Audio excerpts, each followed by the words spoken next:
1 2 3 तो कहना, फिर मैं शुरू करना है। जी अस्सलाम वालेकुम। आज का हमारा टॉपिक है आयोनाइजेशन एनर्जी। आयोनाइजेशन एनर्जी है क्या?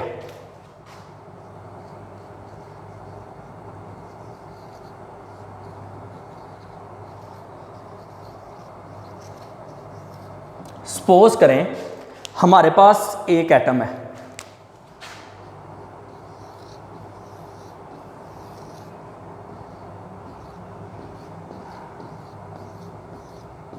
ये उसका वैलेंस शेल है। इस एटम के वैलेंस शेल में से इलेक्ट्रॉन को रिमूव करने के लिए जो energy required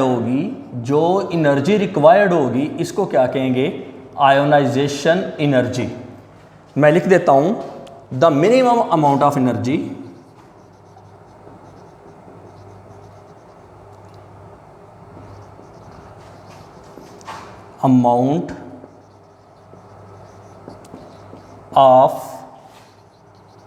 energy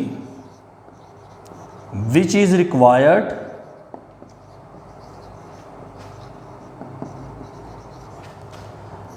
to remove an electron from the valence shell of isolated gaseous atom.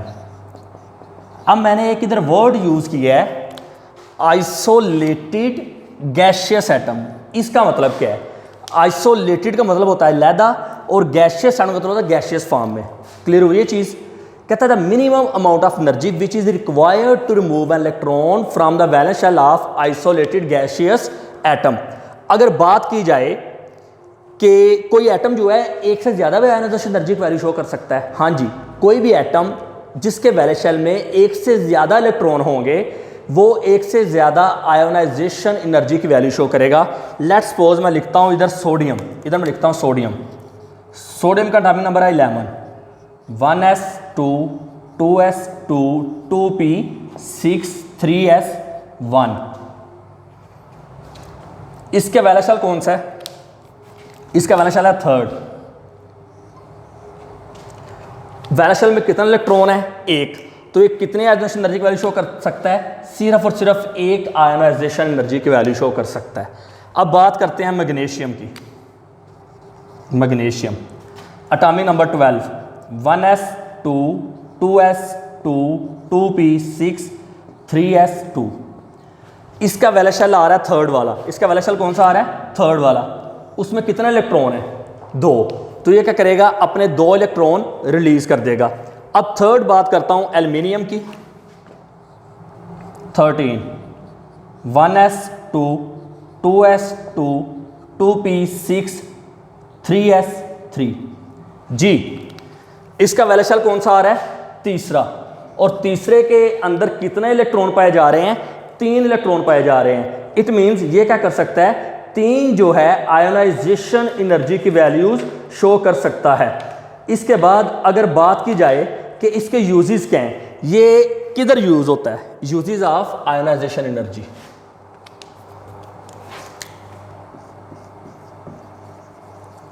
इसकी एप्लीकेशन क्या है, यूज क्या है?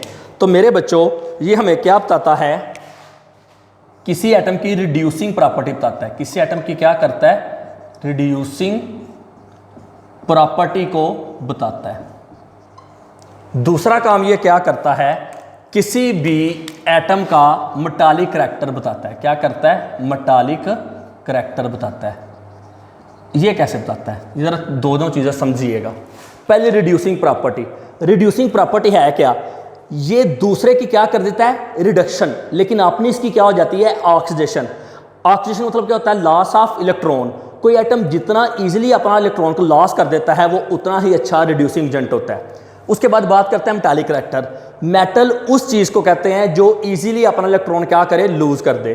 अगर तो किसी की लो आयोनाइजेशन एनर्जी की वैल्यू होगी, इट मींस वो अपने इलेक्ट्रॉन को क्या करेगा? इजीली लूज कर देगा और वो एक अच्छा मेटल होगा।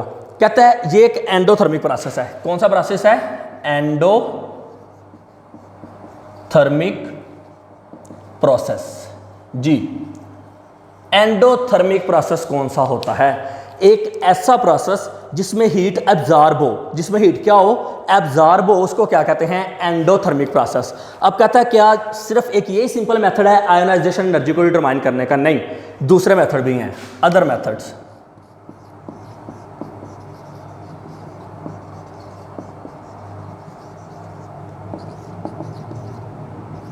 Determination of ionization energy. जी, पहला है स्पेक्ट्रोस्कोपिक एमिशन मेथड। पहला कौन सा है? Spectroscopic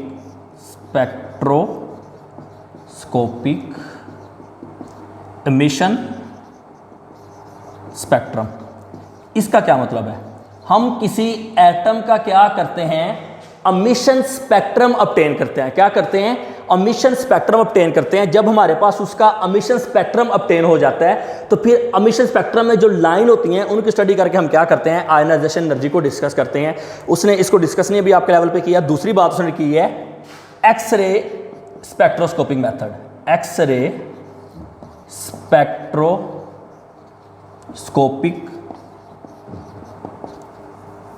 method.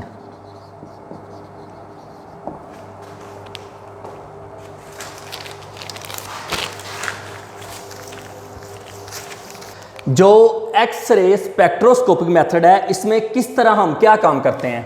हम क्या करते हैं मेरे बच्चों, एक सैंपल लेते हैं। सपोज करें ये हमारे पास सैंपल है। क्या है? सैंपल। इसके ऊपर मैं करवाता हूं एक्सरे स्टडी। क्या फॉल करवाता हूं? एक्सरे के ऊपर फॉल करवाता हूं। तो ये इसके इलेक्ट्रॉन को रिलीज कर देती हैं। जब एक्सरे जाके सैंपल से टकराती हैं तो उसका जो इलेक्ट्रॉन है उसको नॉकआउट कर देती हैं। जब इलेक्ट्रॉन निकल जाता है तो ये जो इलेक्ट्रॉन है हम इसकी काइनेटिक एनर्जी को स्टडी करते हैं। क्या स्टडी करते हैं? इसकी काइनेटिक एनर्जी। जब इसकी काइनेटिक एनर्जी को स्टडी करते हैं तो हमें क्या करता है? इसकी आयोनाइजेशन एनर्जी जो है वो दे देता है।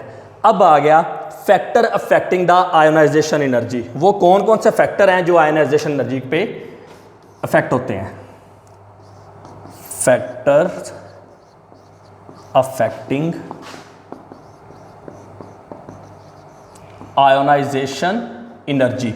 जी, सबसे पहला फैक्टर लिख रहा हूं न्यूक्लियर चार्ज। पहला फैक्टर कौन सा लिख रहा हूं? Nuclear charge. Nuclear charge. Ji,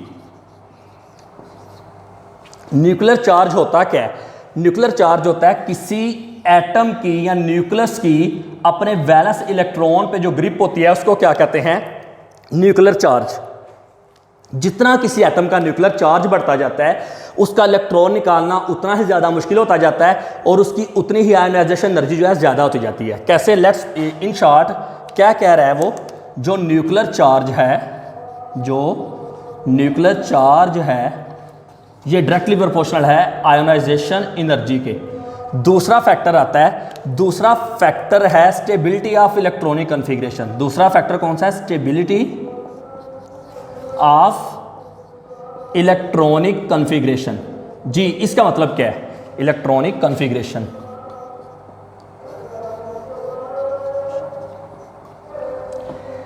stability of electronic configuration का मतलब है कि कोई जो एटम है उसकी इलेक्ट्रॉनिक कॉन्फ़िगरेशन कितनी स्टेबल है, मतलब उसका वैलेंस इलेक्ट्रॉन किस हद तक कंप्लीट हो गया है। जैसे जैसे इलेक्ट्रॉनिक कॉन्फ़िगरेशन स्टेबिलिटी बढ़ती जाती है वैसे वैसे ही आयोनाइजेशन एनर्जी बढ़ती जाती है। In short stability of electronic configuration directly proportional है आयोनाइजेशन एनर्जी के। अब जो थर्ड पॉइंट है,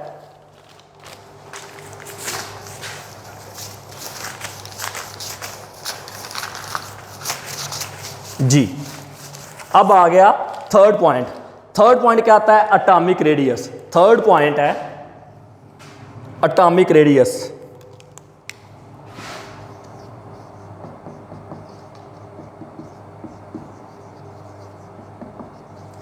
जितना किसी एटम का एटॉमिक रेडियस ज्यादा होता है, जितना उसका एटॉमिक साइज ज्यादा होता है, उतने ही उसके इलेक्ट्रॉन न्यूक्लियस से दूर जाते हैं। देखिएगा देखें इसका साइज क्या है, ज्यादा, इसके इलेक्ट्रॉन जो हैं न्यूक्लियस से क्या है, ज्यादा दूर हैं। इट मींस इलेक्ट्रॉन पे न्यूक्लियस की फोर्स ऑफ अट्रैक्शन वीक है। इसका मतलब क्या है कि इलेक्ट्रॉन को निकालना क्या है, आसान। इन अदर वर्ड्स जो एटॉमिक रेडियस है इसका और आयोनाइजेशन एनर्जी का इनवर्स रिलेशन है, आयोनाइजेशन एनर्जी IE जी। फोर्थ पॉइंट है स्क्रीनिंग इफेक्ट। फोर्थ पॉइंट क्या है, स्क्रीनिंग इफेक्ट जी। स्क्रीनिंग इफेक्ट क्या होता है, सपोज करें इसी डायग्राम को यूज करता हूं, देखें इसके इस शेल में भी इलेक्ट्रॉन है, इधर भी इलेक्ट्रॉन्स हैं और इधर भी क्या है, इलेक्ट्रॉन्स हैं। इन इलेक्ट्रॉन्स की जो आपस में रिपल्शन है उसको क्या कहते हैं, स्क्रीनिंग इफेक्ट कहते हैं, या क्या कहते हैं, शील्डिंग इफेक्ट कहते हैं। जितना स्क्रीनिंग इफेक्ट ज्यादा होगा उतने ही जो इलेक्ट्रॉन है वो न्यूक्लियस से क्या होंगे, दूर होंगे। अगर न्यूक्लियस इलेक्ट्रॉन दूर हो रहे हैं इट मींस इलेक्ट्रॉन को निकालना क्या हो जाएगा, आसान। अगर इलेक्ट्रॉन को निकालना आसान हो गया इट मींस आयोनाइजेशन एनर्जी क्या हो गया, लो हो गई है। इन अदर वर्ड्स जो आयोनाइजेशन एनर्जी है और स्क्रीनिंग इफेक्ट है इनका आपस में इनवर्स रिलेशन पाया जाता है। मतलब ये डायरेक्टली नहीं बल्कि क्या होते हैं, इनवर्सली आपस में रिलेट करते हैं। यहां तक क्लियर है। अब इसके बाद आ गया वेरिएशन ऑफ आयोनाइजेशन एनर्जी।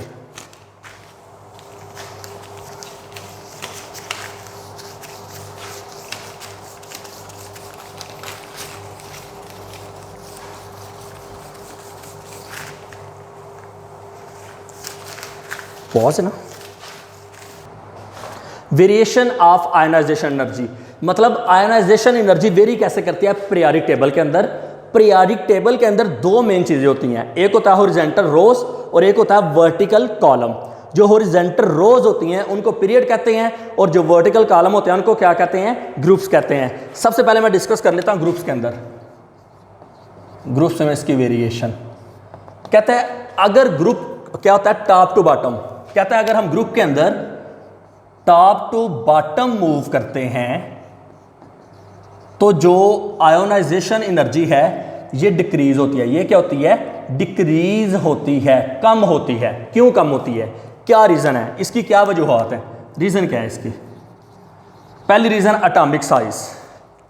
जब टॉप टू बॉटम हम मूव कर रहे होते हैं, जब हम टॉप टू बॉटम मूव करते हैं तो होता क्या है, एटॉमिक साइज इंक्रीज करता है। क्या इंक्रीज करता है, एटॉमिक साइज जो है वो इंक्रीज करता है। अगर एटॉमिक साइज इंक्रीज कर रहा है इट मींस कि न्यूक्लियस से इलेक्ट्रॉन दूर जा रहे हैं, उन पे न्यूक्लियस की ग्रिप क्या हो रही है, कम हो रही है और उनको निकालना क्या हो जाएगा, आसान। अगर आसान हो गया तो आयोनाइजेशन एनर्जी वैल्यू क्या हो जाएगी, कम हो जाएगी। दूसरा पॉइंट है स्क्रीनिंग इफेक्ट। स्क्रीनिंग इफेक्ट जैसे जैसे हम टॉप टू बॉटम जाते हैं तो आउटर इलेक्ट्रॉन और इनर इलेक्ट्रॉन जितने भी हैं उनमें रिपल्शन बढ़ती जाती है। अगर रिपल्शन बढ़ती जाती है इट मींस जो एटम के इलेक्ट्रॉन हैं वो न्यूक्लियस से दूर जा रहे हैं। अगर इलेक्ट्रॉन दूर जा रहे हैं इट मींस उनको निकालना क्या हो रहा है, आसान हो रहा है, इसलिए आयोनाइजेशन एनर्जी जो है डिक्रीज होती है। लेकिन ये जो ट्रेंड है ये ग्रेजुअल नहीं है, रेगुलर नहीं है। अगर मैं बात करूं ग्रुप 13 की, जिसको मैं रेड में लिख रहा हूं, ग्रुप 13, इसमें जो गैलियम है इसकी जो आयोनाइजेशन एनर्जी है वो ज़्यादा है एल्युमिनियम से। क्यों, जबकि जो एक गैलियम की बात की है उसने और एक उसने किया थीरियम की, इसकी किससे ज़्यादा है, इंडियम से।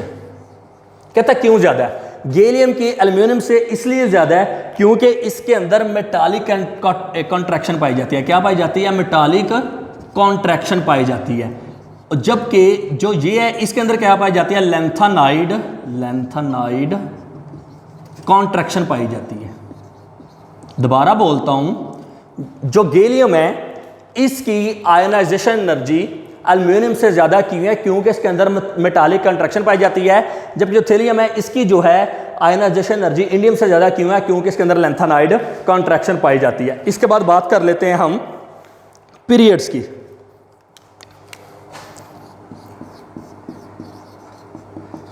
पीरियोडिक टेबल के अंदर जो हॉरिजॉन्टल रोज होती हैं उनको क्या कहते हैं, पीरियड कहते हैं।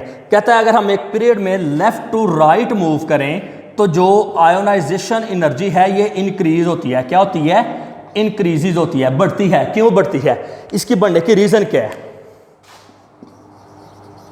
रीजन ये है एटॉमिक साइज डिक्रीज करता है। क्या डिक्रीज करता है? एटॉमिक साइज रिड्यूस होता है, कम होता है। अगर एटम का साइज कम हो रहा है इट मींस उसके इलेक्ट्रॉन न्यूक्लियस के करीब आ रहे हैं, न्यूक्लियस की जो ग्रिप है वैलेंस इलेक्ट्रॉन पे ज्यादा हो रही है, इलेक्ट्रॉन को निकालना क्या हो जाएगा? मुश्किल होगा। अगर इलेक्ट्रॉन को निकालना मुश्किल होगा तो आयनाइजेशन एनर्जी क्या हो जाएगी? इंक्रीज हो जाएगी।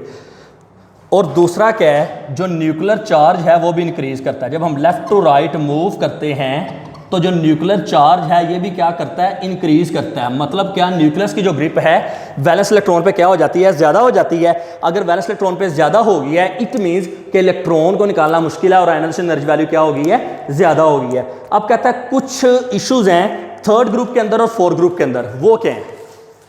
जैसे कि मैं आपको थर्ड और फोर्थ ग्रुप में रेगुलर पैटर्न में आयनाइजेशन एनर्जी वेरी नहीं होती। थर्ड ग्रुप की बात करता हूं NP1, उनकी इलेक्ट्रॉनिक कॉन्फ़िगरेशन ये होती है, कोई सब शेल उस टाइम स्टेबल होता है जब वो कंप्लीट हो या हाफ फिल्ड हो। इसका सब शेल है P, सॉरी इसका वैलेंस शेल है P के अंदर इलेक्ट्रॉन आते हैं 6, ठीक है। P उस टाइम स्टेबल होगा जब उसके अंदर या तो 3 इलेक्ट्रॉन हो या 6 हो, या हाफ फिल्ड हो या फुल फिल्ड हो। ना तो ये हाफ फिल्ड है ना ये फुल फिल्ड है। इसके हाफ फील्ड की पॉसिबिलिटी ये है कि 2 इलेक्ट्रॉन गेन करे, ठीक है। या इसके लिए ये पॉसिबिलिटी है कि ये अपना 1 इलेक्ट्रॉन लूज कर दे, तो अपना 1 इलेक्ट्रॉन लूज कर देता है, ठीक है। इसकी आयनाइजेशन एनर्जी क्या होती है? लो होती है।